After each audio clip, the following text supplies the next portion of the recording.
Genesis chapter 1, primeval period. We're picking up at day 5 today. Hope we can all make it through the class. Hey, I had to wake all morning. Just about lost my chapel, but I didn't know. Just about, come on. Just about, we on the table. down. I wasn't asleep though. I Yeah, right. Resting your eyes. was like that water coming up the back of class. That's right. Where do they put You it? could have asked me a question at any point and I would have given you an answer. Is that right? Okay, we'll try it again. Because you fell asleep during review. I realize it's very hard to look at me when the sun's behind my back, so you don't have to look at me, just don't look at your eyelids.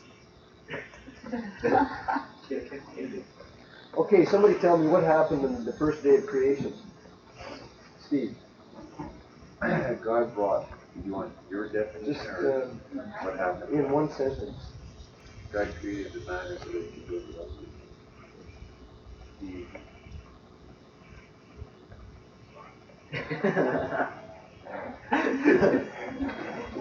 True or false? Okay, so he created the matter and the space for everything in his universe.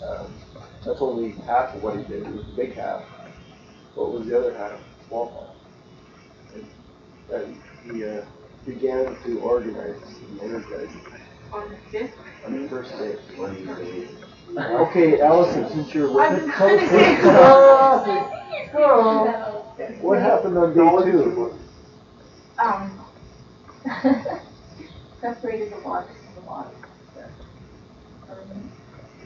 Permanent.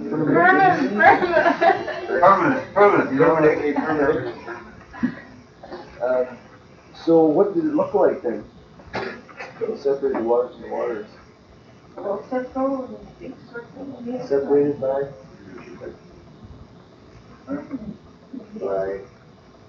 Separated by? 2 parts. Land? Hey!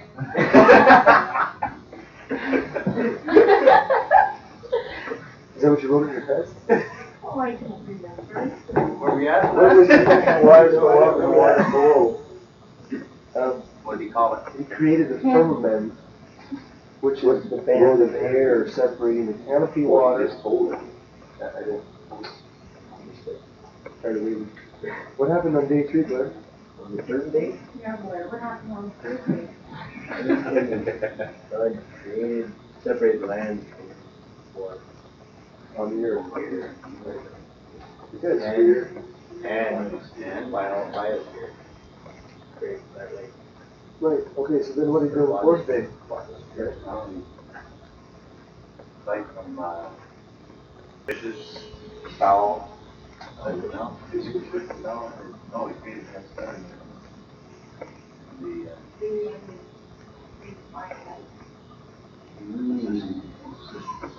Yeah. He delimited light into specific bodies, luminaries, sun, moon, and stars. So actually, on the 4th day, he created the actual galaxial systems.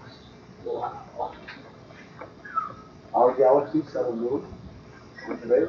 And the planets in our galaxy, plus all the stars, which means all the other galaxies, right? So you put them in the present order. You call that their word? Galaxial system. Well, the one before that, the one where he sent the light out into different spots. Delimited. The reason I use that word is because light was in existence from the first day. Light as a general principle or whatever, we discussed whether that is simply a reference to God's person or something he created. But it wasn't until the 4th day that he actually reorganized lights, specific luminaries, celestial bodies, and put them into the arrangement that they have been in ever since. Delimited means to limit.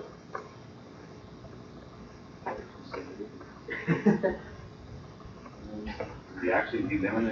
There's another concept to delimit that I can't put into words at the moment, but perhaps for extra marks you could look it up in the dictionary and send it in to us in a note for tomorrow's class. Day 5. verses 20 to 23.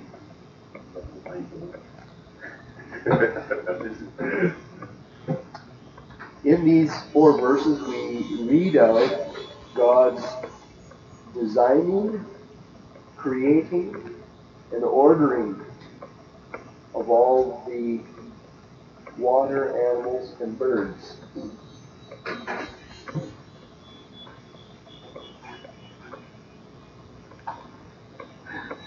On what day were the living creatures for the earth made?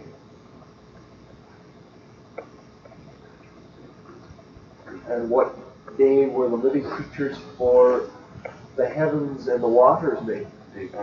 Right. So that's what we're looking at today. Right? Once again, this filling and formation is according to divine design. We have the design given to us in verse 20. And God said, so he is speaking his plans here, let the waters bring forth abundantly the moving creature that hath life, and fowl that may fly above the earth in the open firmament of heaven. This is what I want to happen, he says. So this is the design in verse 20. Well, this is a problem that I struggle with. It seems as if, according to evolutionary theory, that the Bible is telling us the same thing, that life came out of the primeval slime. One day, not billions of years. But the days could have been billions of years long.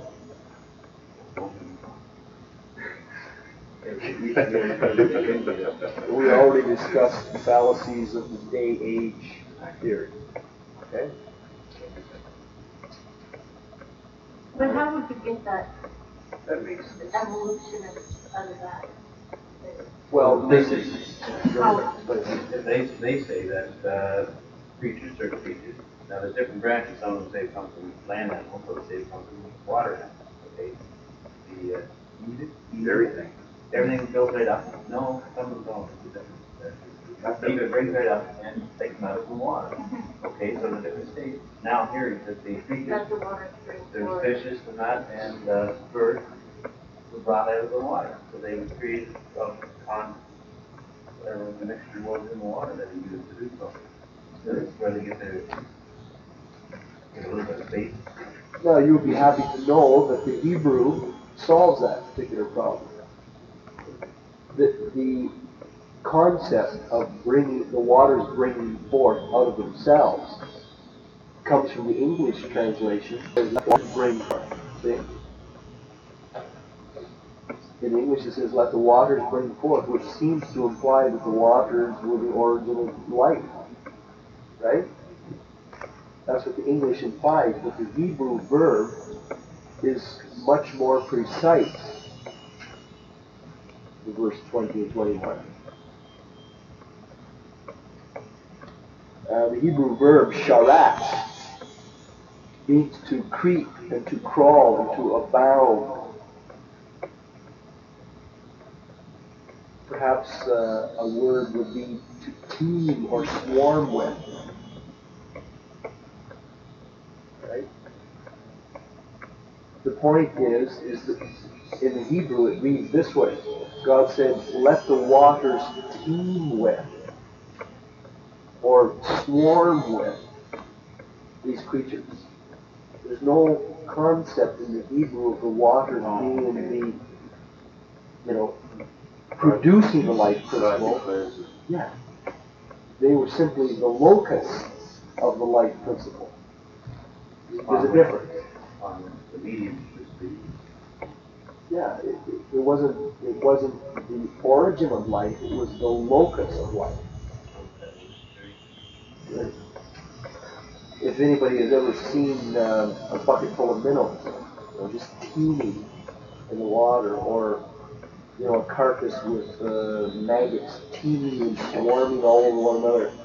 Okay, now in my own mind, that's the picture I get when when I read this, that God's design was, all right, we have water. Now, I want the water to teem with. I want it to swarm and to fill and to crawl with all these aquatic creatures. Right? That was the design. We're a real part of his plan. Pardon? As he does to bring forth living creatures on the land, and be the vegetarian starts to eat animals and fools. And we will follow for the books out there. What are you saying? This was this room. Yeah, I agree. Okay, so now we have the actual formation of the institution, or I guess to be more accurate, we have a creation of something new on this day. Up until this point, we have God forming inanimate matter. He created inanimate matter on day 1, and on days 1, 2, 3, and 4, he filled and formed it up to a certain point. Then on day 5, we have a creation of something absolutely new. Now here is the vast difference between creationism and evolutionism. Evolutionism says that the life principle came from matter.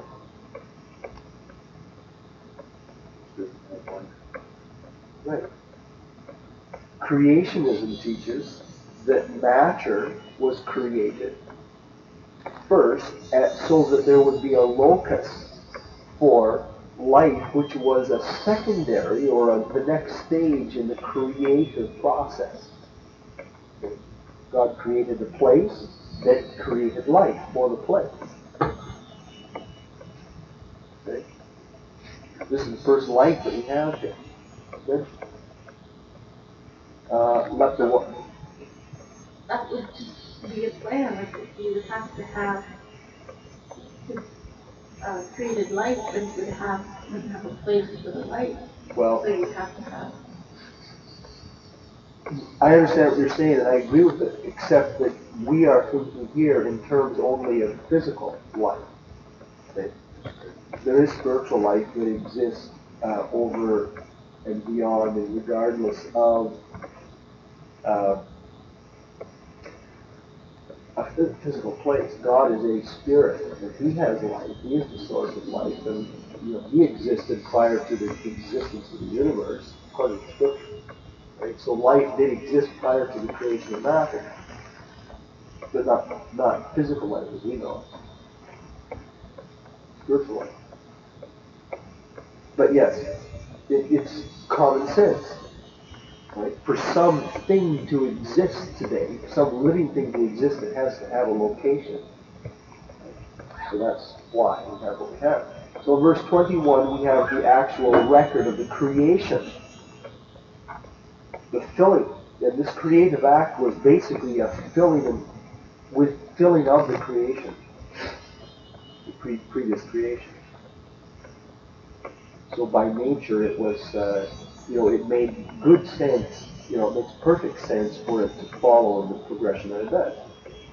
And God created. Bara is the same Hebrew word as found in Genesis 1:1 for the heavens and the earth. So this is the second act of creation.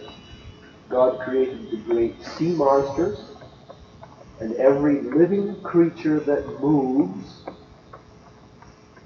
which the waters. Okay, now here we have the same verb, sharat, which the waters brought forth abundantly.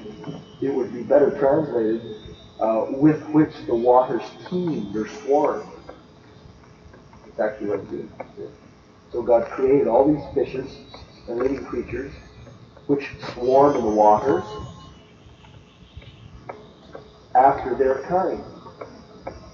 Not only reptiles, but at the same time, birds, and every winged fowl after its kind. So here we have the creation of reptilian life, and aquatic would be only water, reptilian is water, I suppose water and land. it doesn't have in view the land creatures yet, but creatures of the air. Now sounds the bad translation of the word. They were just created not of the water, but in the water. Yeah. Or it sounds like created of the water, from the water. But it doesn't leave that impression of birds. How that happened, I don't know. We're not given enough information. Yeah.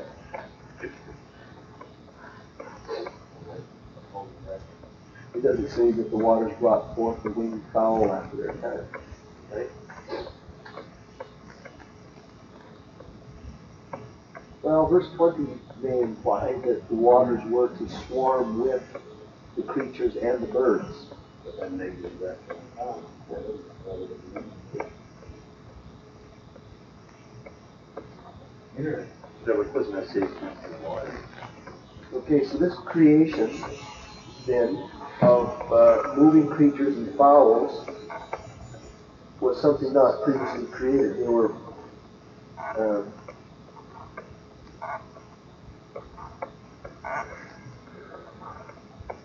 perhaps we can infer that they were formed from matter already created. I don't know. But here is, we do have the second reference to creation in this movie, is life. The Hebrew word for living creature is nefesh kaya, breath or soul of that which lives and has vital power. The water creatures included great whales. And the Hebrew for this word is bass fish, with the idea of great length. Amphibious, reptile, and smaller creatures, which creep and crawl, are another word that's used there. So every creature that was born had the inherent genetic ability to reproduce after its kind, it says, right? It doesn't mention that until verse 21, but when he caused it to happen, he placed within them the ability to reproduce after its kind. Both water creatures and winged fowl after its kind. Now, according to the Bible, what we have here is something that's fundamentally opposed to evolutionary theory. Evolutionary theory says that kinds have all developed from an original kind. Different branches, different species have sprung from a common ancestry. According to creative record, the kinds were brought into existence abruptly and unrelatedly, not from one another. And there's a good cross-reference to this in 1 Corinthians chapter 15. In the discussion of resurrection, the Apostle Paul mentions different kinds.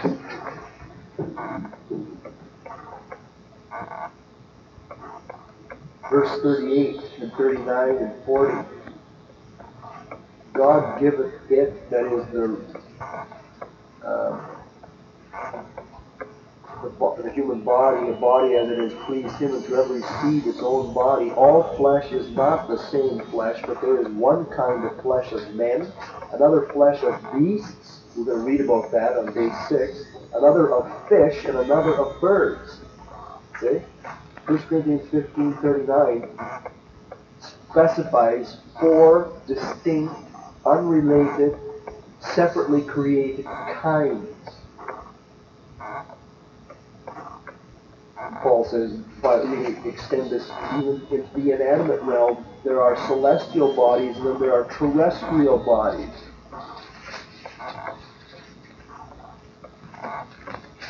Paul seems to imply from 1 Corinthians 15:40 that the earth, this planet, this terrestrial ball, is of a different kind than all others.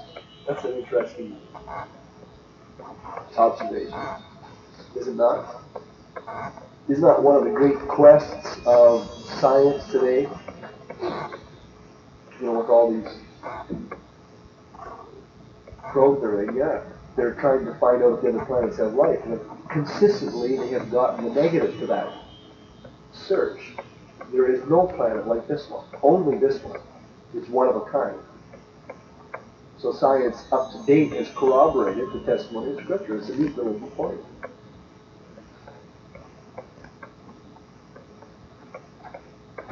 All right.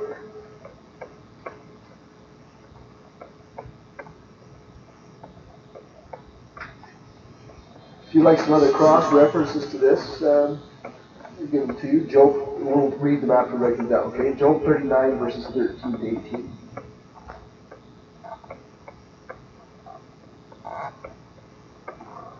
Also verses 26 to 30.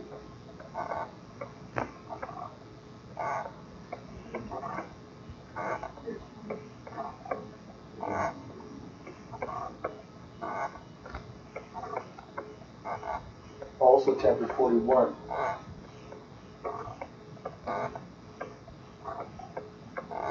And Psalm 104. Verses 12, 25 to 30.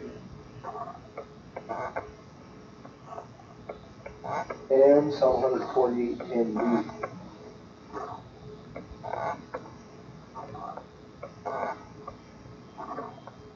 Alright, let's just read these. Steve, take Job 39, first set. Blair, the second set. Brian, Psalm 104, and Allison, Psalm 148.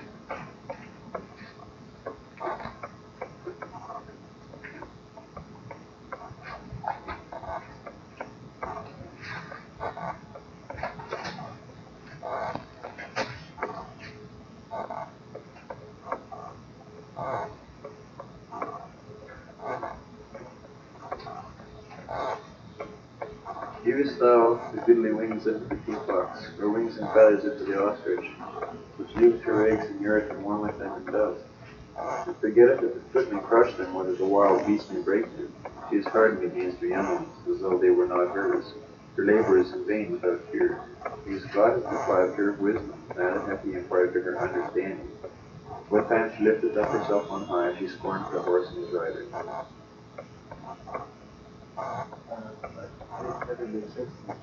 Job 39, 32. That what you need? Not the other one, too. What does verse 13 say? Job 39. Givest thou the goodly wings unto the peacocks, or wings and feathers unto the ostrich? That may not be a good reference because those are land animals, not birds of the air. They're birds. Yeah, they're birds. I guess you could read it. Try the next section, Blair. No, chapter 39, verses 26 to 30.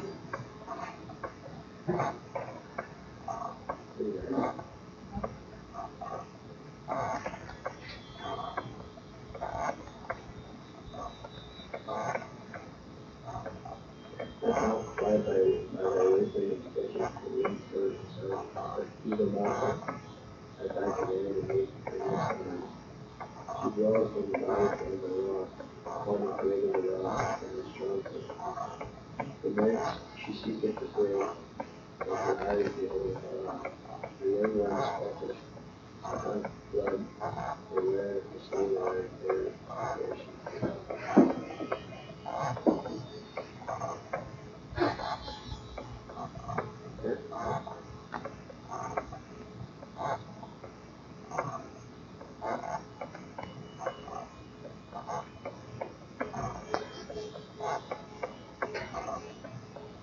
He's an old Adam confirmed it all about.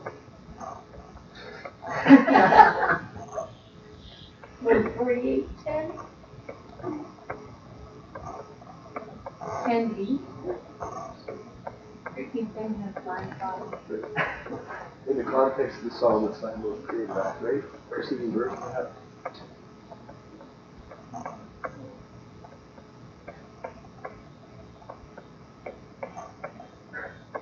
Yeah.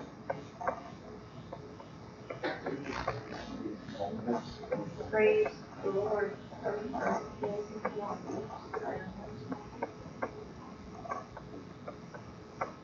covers all of God's creatures. And he categorizes those two together. Flying things and Why? Creepy. creeping things. That's the Hebrew word, creepy crawlers that in the water. Okay? Okay, man.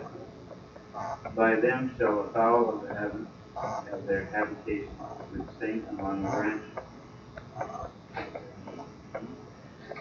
So is this great and wide sea, wherein as things creeping innumerable, both small and great. There go the ships. There is the habitation on whom thou hast made to play therein. Leviathan? Leviathan. Let's not better than that. Whom thou hast made to play therein. These waves fall upon thee, that thou mayest give them their meat in due season, that thou givest them, they gather. Thou openest thy hand, and they are filled with good. Thou hidest thy face, they are troubled. Thou takest away their breath, they die. Thou returnest to their dust. Thou sendest forth thy spirit, they are created, and thou renewest the face of the earth. That's a good reference. That's their creation. Why is the word renewest? Maybe that only done that funny.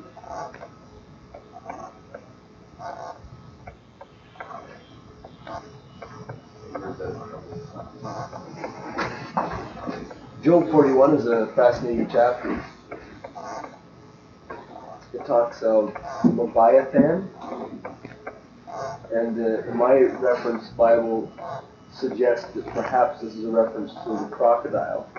Or I have heard Morris and Whitcomb, a tape by them. I think I've got that somewhere. I should play it for you in this class. They suggested that this may be a reference to some kind of dinosaur or something like that. Lizard, terrible lizard. Prehistoric.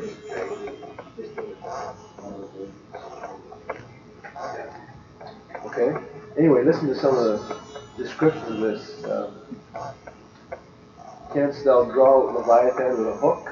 In other words, can you catch him on your fishing line? Or his tongue with a cord which thou lettest down and obviously into the water? Can you put a hook into his nose and bore his jaw through with a thorn? Will he make many supplications to thee? Will he speak soft words to you? Will he make a covenant with you? Will you take him for a servant forever?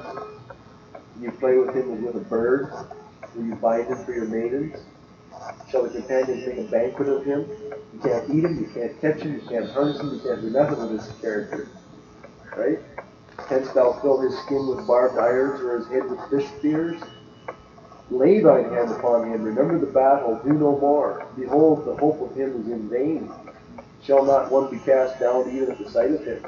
None is so fierce that dares stir him up. Who then is able to stand before him? Who hath given to me that I should repay him whatever is under the whole heaven is mine? I will not conceal his parts, nor his power, nor his comely proportion. Who can uncover the face of his garment? Who can come to him with a double bridle? Who can open the doors of his face? His face is doors for lips. His teeth are terrible round about. His scales are his pride, shut up together as in a close seal. One is so near to another that no air can come between them. They are joined one to another. They stick together that they cannot be sundered. By his sneezing a light doth shine, and his eyes like the eyelids of the morning. Out of his mouth go burning lamps, and sparks of fire leap out. Out of his nostrils goeth smoke, as out of a boiling pot or cauldron. His breath kindleth coals, and a flame goeth out of his mouth. In his neck remaineth strength, and sorrow is turned into joy before him. The flakes of his flesh are joined together. They are firm in themselves. They cannot be moved. His heart is as firm as a stone. He as hard as a piece of a lower millstone. When he raiseth up himself, the mighty are afraid. By reason of consternation they purify themselves. The sword of him that layeth at him cannot hold. the spear, the dart, nor the javelin. He esteemeth iron as straw, bronze as rotten wood. The arrow cannot make him flee. Sling stones are turned with him into stubble. Darts are counted as stubble. He laughs at the shaking of the spear. Sharp stones are under him. He spreadeth sharp pointed things upon the mire. Clause. Who maketh the deep to boil like a pot. He maketh the sea like a pot of ointment. He maketh the path to shine after him. Slimy old thing. See? One would think the deep to be hoary. Upon earth there is not his like, who is made without fear.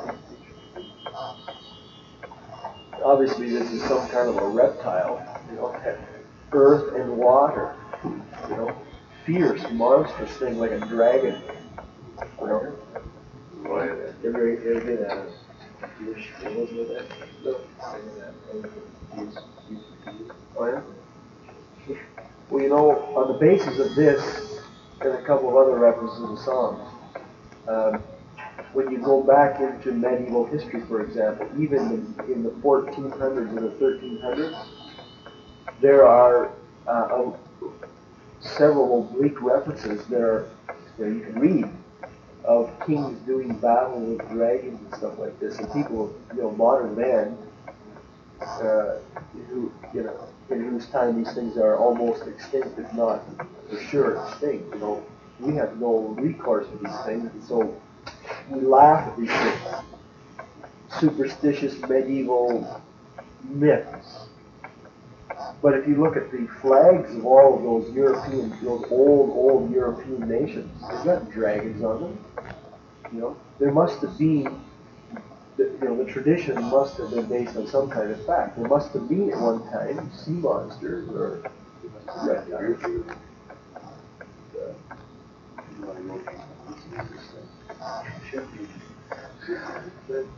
You want to go get on Duke, go church this thing. No.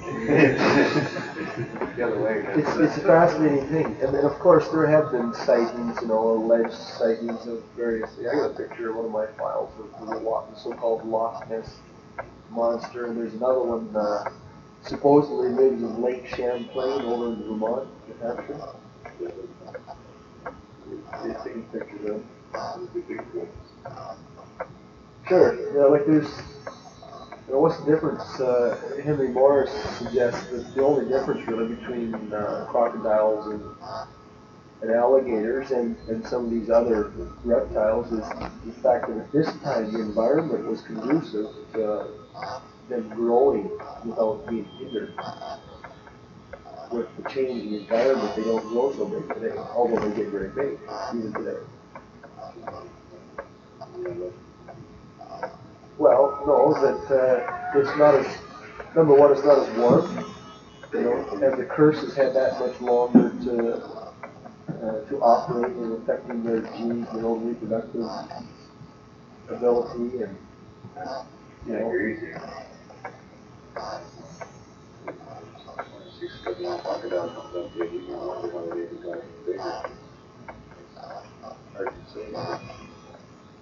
But I mean, they found bones and stuff.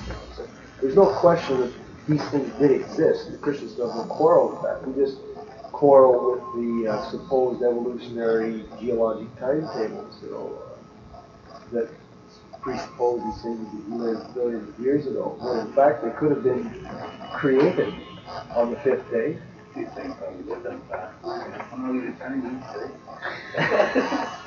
Chinese takeout. You move for your dinner. First takeout. Well, it seems like we're forever being sidetracked. It is fascinating. So we have the creation of these things in verse 21 of Genesis 1. And in verse 22 we have a summary of the divine order. Here they're blessed. God blessed them. This is fascinating. It's the first time we read the word blessed in the Bible. God blesses living organisms. Saying, and He speaks to them. It's almost as if He is instituting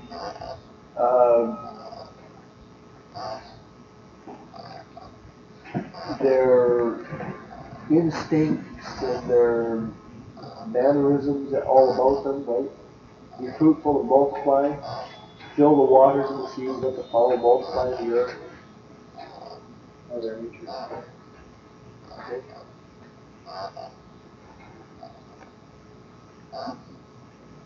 The Hebrew word for blessed means to cause to prosper, to be abundant. God would say the same thing to man, but we certainly have done this for the animal world as well.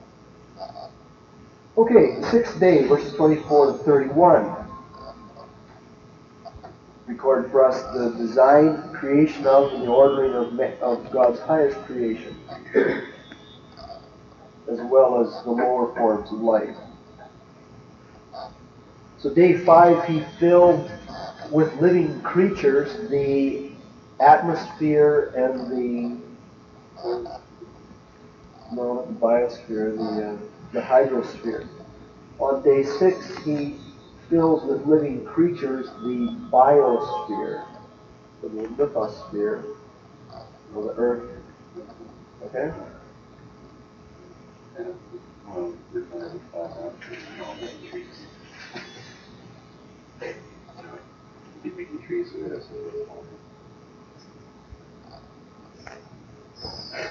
They might have been little sprouts and stuff. to do without 10,000 years of creating.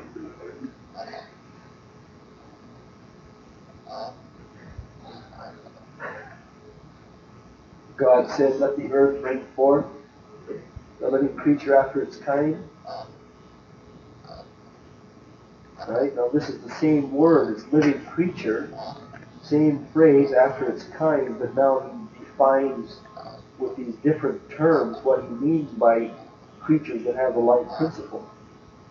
He says bring forth the seed for additional. Check.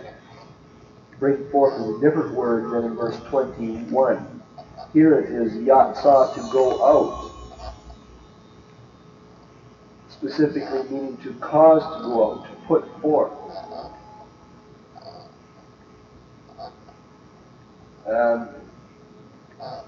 This is a little less specific. It just says cause the earth to put forth these creatures. And the next verse says, uses the verb made, that God made them. Right? In other words, what it's saying is that God he made from the elements that he took out of the ground, these creatures. Just as he formed man from the dust of the ground, he formed all the beasts and the animals that lived on land from dust as well. Right? So cattle, the creeping things, and beasts of the earth after their kind. So 24a gives us the divine design, and 24b and 25 give us the formation of these. This is not a creation, this is a formation. Right?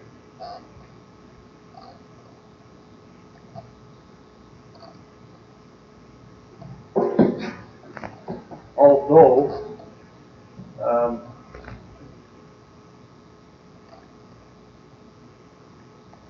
I would tend to believe that this is another creative act myself, even though it doesn't use bara. It's referring to, it does refer to them as creatures, right? Right? And secondly, they have life. Created life on day 5. And on day 6, he amplified, he extended this life on the land.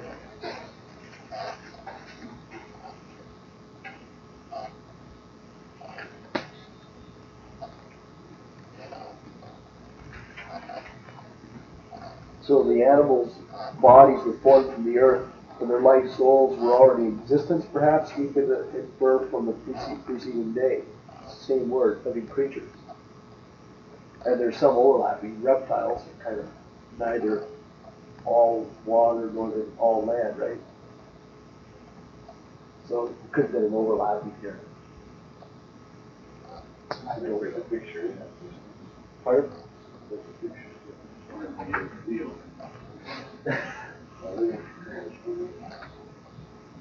If we use the movie, we can see it.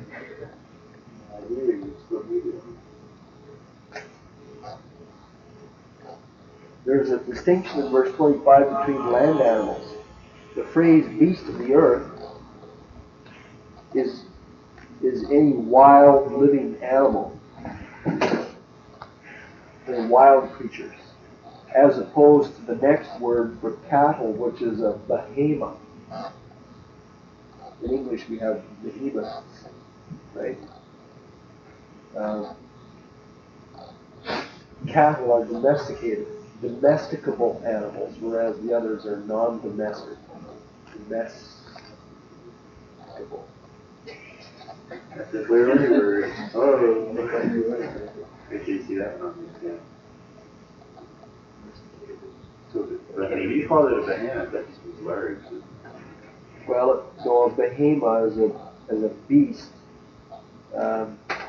domesticable animals, whereas the other caveat is just it doesn't have that. It's a wild animal. It's a non-domesticable. By nature. Yes, so. All right, the land animals on this day included creeping animals as well. So the reference to creeping animals would more than likely include the whole reptile. All right, so you've got wild animals on the fifth day, or the sixth day. You've got wild animals, and you've got domesticable animals, and you've got the reptile kingdom, all created. Okay. And I think we'll save for our next class the creation of man, although this continued on the sixth day. Okay.